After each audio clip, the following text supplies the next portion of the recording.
Welcome students. हमने last lecture में discuss किया था ऑर्डर ऑफ फ्रैक्शन क्या होता है और रेट कांस्टेंट के यूनिट क्या हैं। अब बस ऑर्डर ऑफ फ्रैक्शन और रेट लॉ एक्सप्रेशन भी हमने पढ़ा था। अब हम देखते हैं, आपको मैंने रेट लॉ एक्सप्रेशन के बारे में समझाया था। उसमें जो हम ऑर्डर कैलकुलेट करते हैं with respect to a reactant, वो एक्सपेरिमेंटली कैलकुलेट किया जाता है डाटा से। तो उसकी ये एक एग्जांपल है हाउ टू डू दैट। ये एनसीईआरटी की बुक में गिवन है। जैसे ये आपको डाटा दिया है सारा, ये इनिशियल कंसंट्रेशन है नाइट्रिक ऑक्साइड की, ये ऑक्सीजन की है, ये rate of formation of NO2 है नाइट्रोजन पर ऑक्साइड, और ये जो है ये इक्वेशन गिवन है। इस रिएक्शन के इस इक्वेशन के बेस पे हमने इसका रेट लॉ एक्सप्रेशन लिखना है।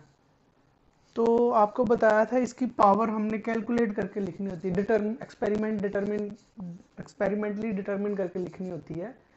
तो वो हम करना सीखेंगे। ये हमको एक्सपेरिमेंटल डाटा गिवन है, इससे हम देखेंगे order with respect to nitric oxide कितना आता है, order with respect to oxygen कितना आता है। फिर जब हम उसको लिख देंगे तो वो रेट लॉ एक्सप्रेशन बन जाएगा। तो हाउ टू डू दैट। तो जैसे ये डाटा है, इसको सॉल्व कैसे करेंगे। इसको सॉल्व करने के लिए जैसे ये इनिशियल रेट ऑफ फॉर्मेशन दी है, हम कोई भी दो रेट लेंगे जिसमें एक कंसंट्रेशन, मतलब एक रेक्टेंट की कंसंट्रेशन सेम हो और दूसरे रेक्टेंट की कंसंट्रेशन में चेंज आया हो। उसमें उससे हम कैलकुलेट कर सकते हैं जिसकी कंसंट्रेशन चेंज हुई है, उसकी कंसंट्रेशन चेंज होने से रेट ऑफ रिएक्शन कितना चेंज हुआ।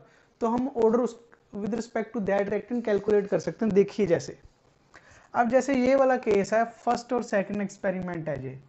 इसमें क्या गिवन है, ऑक्सीजन की कंसंट्रेशन कांस्टेंट है और कंसंट्रेशन चेंज किसकी हुई है, नाइट्रिक ऑक्साइड की। कितनी हुई है, 0.3 से 0.6 होगी दूसरे एक्सपेरिमेंट में, और रेट इतना चेंज हो गया। इससे हम कैलकुलेट कर सकते हैं। देखिए कैसे।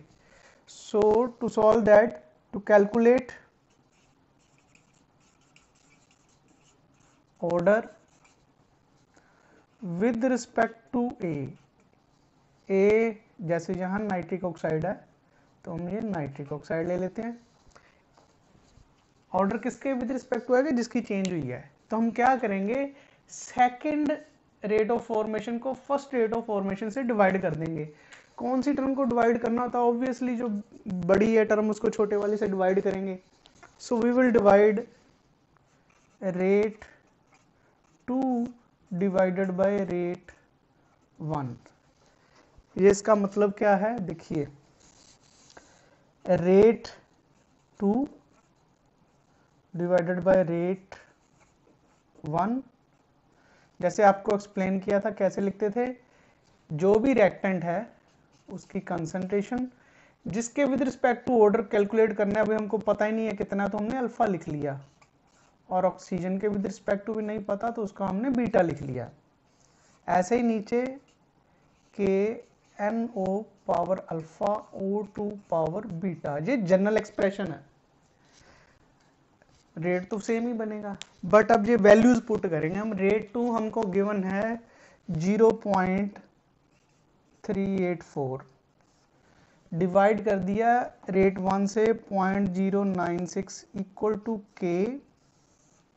नाइट्रिक ऑक्साइड की कंसंट्रेशन फर्स्ट में गिवन है 0.3 पावर अल्फा, इसका भी गिवन है 0.3 पावर बीटा, इसकी कंसंट्रेशन सेकंड में है 0.6 पावर अल्फा, और इसकी सेम है कांस्टेंट है 0.30 पावर बीटा। तो ये तो हो गया कैंसल, और इसको आप डिवाइड करोगे तो ये आपका आ जाएगा,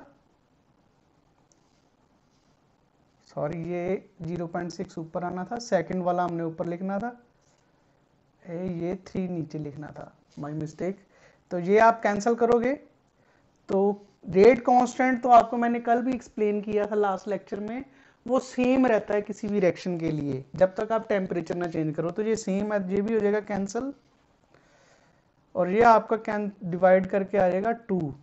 सो it will be 2 raise to power alpha, और इसको आप डिवाइड कर दोगे तो ये आ जाएगा 4, और इस 4 को हम लिख सकते हैं 2 raise to power 2 and 2 raise to power alpha. So alpha is equal to 2। तो हमने इसको कैलकुलेट कर लिया, अल्फा की वैल्यू 2 आ गई, मतलब order with respect to nitric oxide कितना आ गया है 2। ये है order with respect to nitric oxide. ऐसे ही to calculate order with respect to oxygen,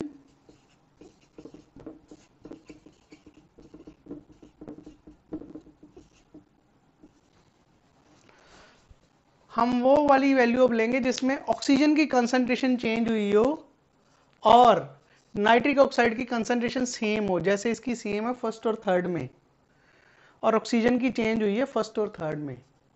तो हम क्या करेंगे, थर्ड वाली वैल्यू, क्योंकि it is a bigger value, उसको फर्स्ट वाली वैल्यू से डिवाइड करेंगे। मतलब rate 3 is divided by rate 1।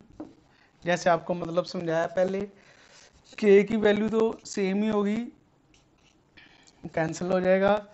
Rate third में नाइट्रिक ऑक्साइड की कंसंट्रेशन हमने पहले लिखनी है, वो आपको दी हुई है 0.30 पावर अल्फा। देन ऑक्सीजन की लिखनी है, ऑक्सीजन की थर्ड में गिवन है 0.60 पावर बीटा। और रेट 1 में इसकी भी 0.3 है, इसकी भी 0.3 है।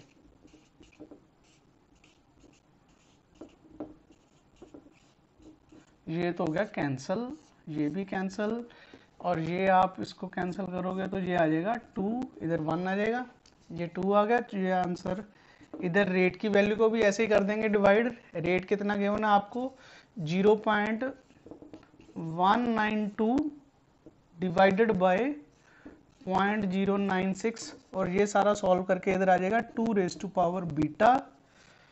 और इसको आप सॉल्व करोगे, it will also come out to be 2। और इसको हम कैसे लिख सकते हैं, 2 1 2 बीटा, और आपका आंसर क्या आ जाएगा बीटा 1। इसका मतलब ऑर्डर विद, तो हमने दोनों का ऑर्डर कैलकुलेट कर लिया है। So order with respect to NO is 2 and order with respect to oxygen is 1। उन्होंने पूछा है राइट रेट लॉ एक्सप्रेशन। अब हमने ये एक्सपेरिमेंटली डिटरमिन किया है कि ऑर्डर कितना है, और अब जब आप रेट लॉ एक्सप्रेशन लिखोगे तो क्या ये आ जाएगा, के NO की पावर आ गई 2 और O2 की पावर आ गई 1। This is rate law expression. और आपको अगर पूछें ओवरऑल ऑर्डर ऑफ फ्रैक्शन कितना होगा, 2 + 1 3 होगा। आप कहोगे ये तो सेम ही आ गया, इसकी 2 और इसकी 1 है तो ये तो सेम आ गया। हाँ सेम आ सकता है, कई केसेस में ये सेम होगा, but not in all cases. तो इसलिए हमको इसको एक्सपेरिमेंटली डिटरमिन करना पड़ता है। और इसको अगर आपको बोला जाए रेट कांस्टेंट की वैल्यू निकालो, तो वो आप वो भी कैलकुलेट कर सकते हो। रेट कांस्टेंट की वैल्यू अगर आपने कैलकुलेट करनी है तो कोई भी इनमें से वैल्यूज ले लीजिए, कोई भी, चाहे ये वाली ले लीजिए। ये इस रेट लॉ एक्सप्रेशन में पुट कर दिए, नाइट्रिक ऑक्साइड की, ऑक्सीजन की और रेट की, उससे आप के को कैलकुलेट कर सकते हो। कोई भी एक लेनी है, चाहे फर्स्ट एक्सपेरिमेंट की ले लो, चाहे सेकंड की ले लो, कोई भी एक लेके आप रेट कांस्टेंट की वैल्यू को भी कैलकुलेट कर सकते हो। तो इस तरीके से हम ऑर्डर ऑफ रिएक्शन कैलकुलेट कर सकते हैं, ओवरऑल भी, इंडिविजुअल रिएक्टेंट के हिसाब से भी, और उसके अकॉर्डिंग रेट लॉ एक्सप्रेशन लिख सकते हैं। तो ये था ऑर्डर ऑफ रिएक्शन। अब नेक्स्ट टॉपिक जो हम करने लगे हैं वो है मॉलिक्यूलैरिटी एंड मैकेनिज्म ऑफ रिएक्शन। क्या होता है मॉलिक्यूलैरिटी का, क्या मतलब है?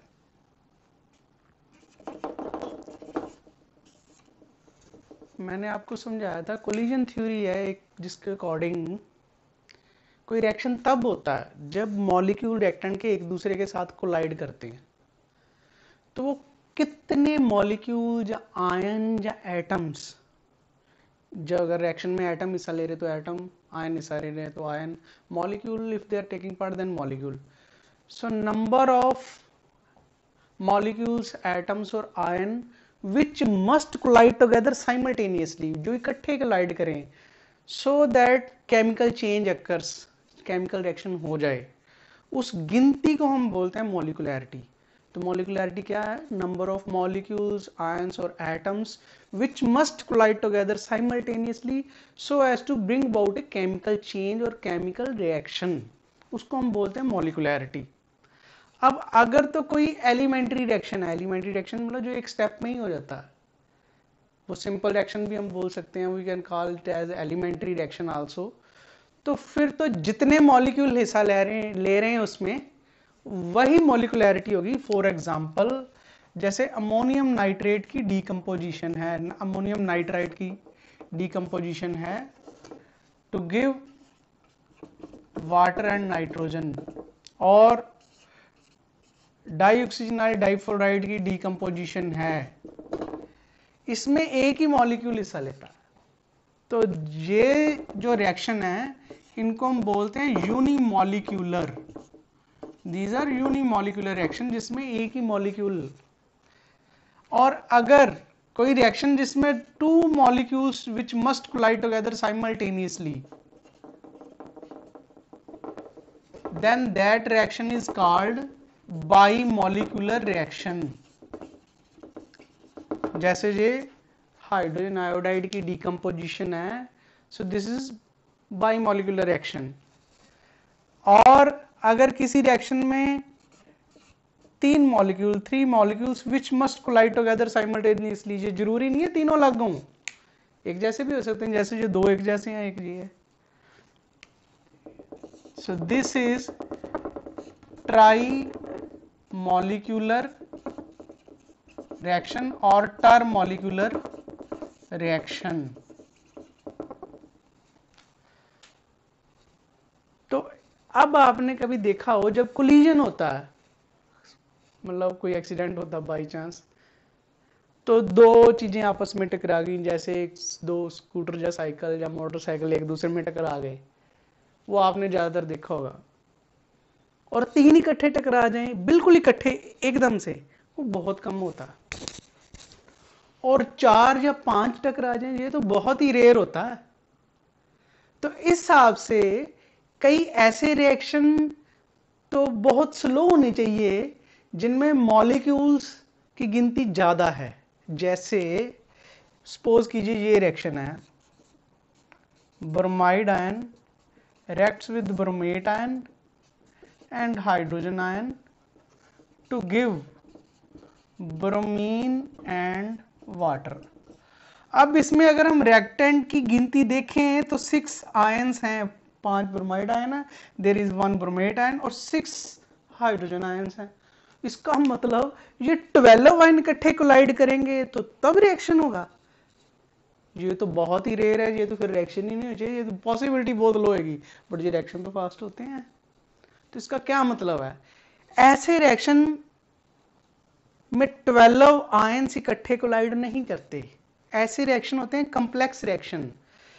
कॉम्प्लेक्स रिएक्शन क्या कौन से होते हैं? Those reactions which do not take place in one step, जो एक स्टेप में नहीं होते, जो दो या दो से ज्यादा स्टेप में होते हैं, उन रिएक्शंस को हम बोलते हैं कॉम्प्लेक्स रिएक्शंस। सो ये एक कॉम्प्लेक्स रिएक्शन है।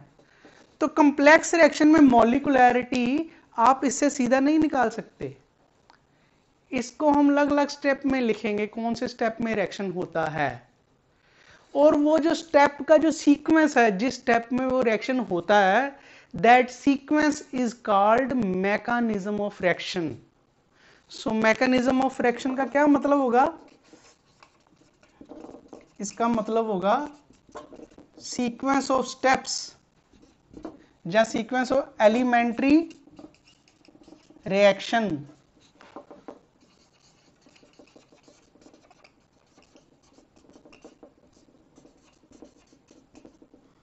in which a complex reaction is proposed to occur।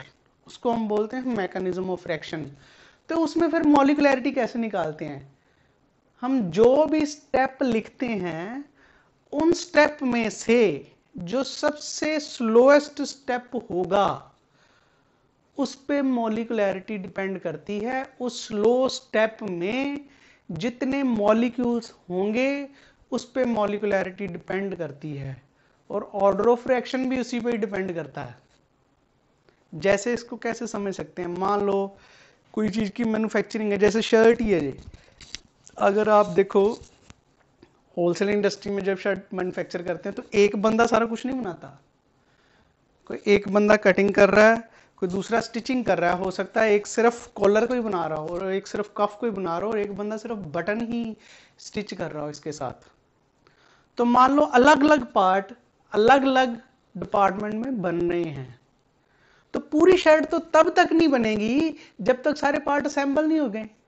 मान लो सारे पार्ट बन के आ गए, कफ भी आ गया, ये शर्ट आ गई, इधर बटन भी लग गए, बट ऊपर वाला कॉलर रह गया और उसका बटन रह गया। तो जब तक कॉलर आके जहां फिट नहीं हो गया तो आपकी शर्ट तो नहीं तैयार होगी। तो इसका मतलब शर्ट की रेट ऑफ फॉर्मेशन को कौन कंट्रोल कर रहा है? ये कॉलर की फॉर्मेशन, जो सबसे स्लो स्टेप है। जो सबसे स्लो स्टेप है उससे फास्ट तो नहीं ना शर्ट बन सकती। अगर बाकी सारी आइटम 45 मिनट में आ जाए और कॉलर आपका बन के आता 50 मिनट में, तो 50 मिनट से पहले तो आपकी शर्ट तैयार नहीं हुई। तो क्या हुआ, 50 मिनट में शर्ट तैयार होगी ना। तो rate of formation of shirt किस पे डिपेंड किया? जो सबसे स्लो स्टेप था। ऐसे ही किसी रिएक्शन के रेट जो है वो डिपेंड करता है सबसे स्लो स्टेप पे, और उस स्टेप में जितने मॉलिक्यूल्स होते हैं उसको हम उसकी मॉलिक्यूलैरिटी बोलते हैं, और उन्हीं मॉलिक्यूल्स पे ही ऑर्डर ऑफ रिएक्शन भी डिपेंड करेगा जो स्लो स्टेप में होते हैं in case of complex reaction. तो इससे एक बात और पता चली, क्या? Slowest step is called rate determining step. मतलब कोई प्रोसेस फास्ट होगा स्लो होगा, उसका रेट किस पे डिपेंड करता है? स्लोएस्ट स्टेप पे डिपेंड करता है। अब हम एक एग्जांपल करेंगे, दो, जिसमें हम मैकेनिज्म ऑफ रिएक्शन देखेंगे और उनकी देखेंगे स्लो स्टेप में कौन कौन से मॉलिक्यूल या आयंस आ रहे हैं। अब नेक्स्ट जो है, हम मैकेनिज्म ऑफ रिएक्शन की एग्जांपल करते हैं, जैसे decomposition of डाइनाइट्रोजन पेंटाऑक्साइड।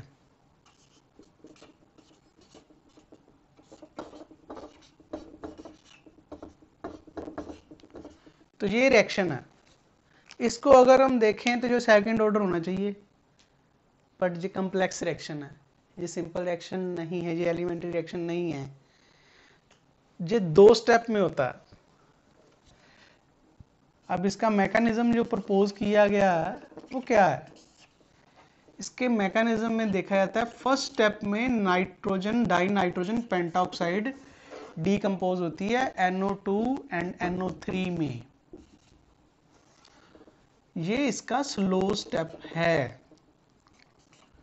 और सेकंड स्टेप में फिर डाइनाइट्रोजन पेंटाऑक्साइड NO3 के साथ रिएक्ट करती है two gives 3 molecule of NO2 and O2। और अगर आप ओवरऑल रिएक्शन देखोगे तो वही बन जाएगा 2N2O5, NO3 cancel, gives 4NO2, 1 + 3 और ये O2। मतलब जो मैकेनिज्म प्रपोज किया जाता है वो ऐसा होता है कि ओवरऑल रिएक्शन वही बने। तो ये क्या तुक्के से प्रपोज किया जाता है कि अपनी मर्जी है जो मर्जी बना लो? ऐसे नहीं होता। एक्सपेरिमेंटली देखा जाता है, वो किस पे डिपेंड करता है। जैसे इसको देखा गया है, ये वाला जो रेट ऑफ रिएक्शन है इसकी फर्स्ट पावर पे डिपेंड करता है, मतलब ऑर्डर 1 है। तो जैसे मैंने समझाया, जो कॉम्प्लेक्स रिएक्शन होते हैं उसमें ऑर्डर स्लो स्टेप पे डिपेंड करता है, स्लो स्टेप में कौन सा मॉलिक्यूल है और कितनी है। अगर ये एक है तो इसकी फर्स्ट पावर पे डिपेंड करेगा। तो ये फर्स्ट ऑर्डर रिएक्शन है और इसमें मॉलिक्यूल भी एक है, तो it is unimolecular reaction. So this is unimolecular reaction और इसका ऑर्डर ऑफ रिएक्शन 1 है और ये इसका मैकेनिज्म जो है वो प्रपोज किया वो वाला है। तो ऐसे और एग्जांपल आप कर सकते हैं। फिर है सेकेंड रिएक्शन है हाइड्रोजन पेरोक्साइड की डीकंपोजिशन। हाइड्रोजन पेरोक्साइड की decomposition in alkaline medium in the presence of iodide ion, it gives 2H2O plus O2। इसको हम दूसरे एंगल से देखते हैं। मान लो आपको उन्होंने पहले ही दे दिया है, इसका जो रेट ऑफ रिएक्शन है वो ये है K into concentration of H2O2 into concentration of iodide ion. अब आयोडाइड आयन इसमें कैटालिस्ट है और जो रेट ऑफ रिएक्शन शो कर रहा है ये दोनों की फर्स्ट पावर पे डिपेंड करता है। तो मतलब स्लो स्टेप में ये दोनों मॉलिक्यूल होंगे, एक आयन है एक मॉलिक्यूल है, दोनों होंगे। और ये बाई मॉलिक्यूलर होगा। कैसे पता चल रहा है? जो भी आया स्लो स्टेप में उसी पे ऑर्डर डिपेंड करता है, मॉलिक्यूलरिटी भी वही होती है कम्प्लेक्स रिएक्शन के केस में। तो ये दो हैं तो ये बाई मॉलिक्यूलर होगा। तो इसके लिए अगर आपको पूछा जाए आप इसका मैकेनिज्म बताइए, तो आप क्या करेंगे? तो आपको इतना अंडरस्टैंडिंग हो गई होगी कि स्लो स्टेप में ये दोनों आने चाहिए। सो इसका जो मैकेनिज्म बनेगा, slow step decomposition of hydrogen peroxide. पहले हाइड्रोजन पेरोक्साइड आयोडाइड आयन के साथ रिएक्ट करेगी स्लो स्टेप में, ये दोनों आगे स्लो स्टेप में जो रेट ऑफ रिएक्शन में गिवन है। तो ये बन जाएगा H2O plus hypo iodide ion. अब ओवरऑल रिएक्शन ये बनना चाहिए, इसका मतलब इसमें 2 मॉलिक्यूल्स हैं, एक ऑलरेडी आ गया, एक और होना चाहिए ना, तभी जो जोड़ के 2 बनेंगे। और ओवरऑल रिएक्शन में हाइपोआयोडाइड आयन है नहीं, इसमें नहीं है ना, इसमें भी नहीं है, इसका मतलब ये कैंसिल होना चाहिए। तो कैंसिल कैसे हो सकता है? अगर ये ऑपोजिट साइड पे ऐसे आ जाए। अब इसको आप देखिए, ये बनेगा water plus O2 plus iodide ion, ये आपने कर दिया कैंसिल, और ये भी अपोजिट साइड पे है तो हो गया कैंसिल। तो आपकी इक्वेशन क्या बन गई? 2H2O2 gives 2H2O plus O2। इसका क्या मतलब? आयोडाइड जितना था उतना ही रहा, इसमें यूज हो गया था, इसमें दोबारा बन गया। कैटालिस्ट वही होता ना जो अनयूज्ड बच जाए, तो ये यूज तो नहीं ना हुआ, जितना पहले स्टेप में यूज हुआ दोबारा उतना प्रोड्यूस हो गया, तो ये अनयूज्ड ही रहा। तो आपका रिएक्शन तो वही बन गया जो इधर गिवन है, और उसके स्लो स्टेप में वो भी दोनों आ गए। ये फिर क्या है? बाई मॉलिक्यूलर रिएक्शन है।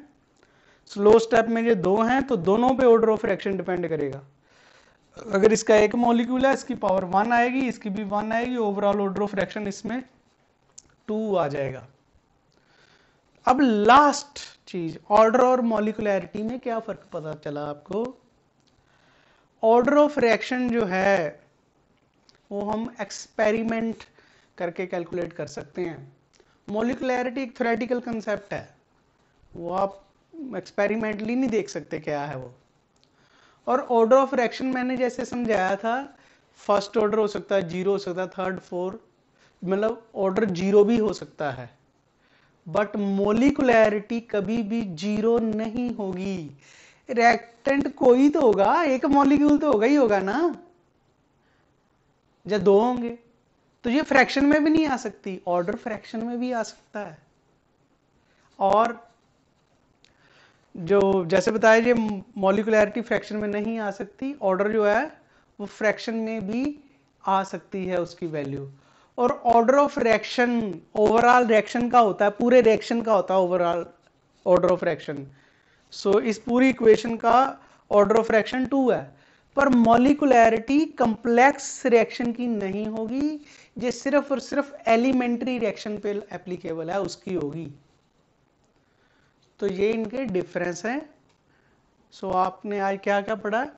पहले तो आपको बताया मैंने rate law expression, order of reaction को कैलकुलेट करके कैसे लिखना है, फिर समझाया मॉलिक्यूलैरिटी क्या है, फिर मैकेनिज्म ऑफ रिएक्शन क्या है, ऑर्डर ऑफ रिएक्शन और मॉलिक्यूलैरिटी में डिफरेंस क्या है। अब आप इनकी प्रैक्टिस कीजिए, नेक्स्ट लेक्चर में मिलते हैं।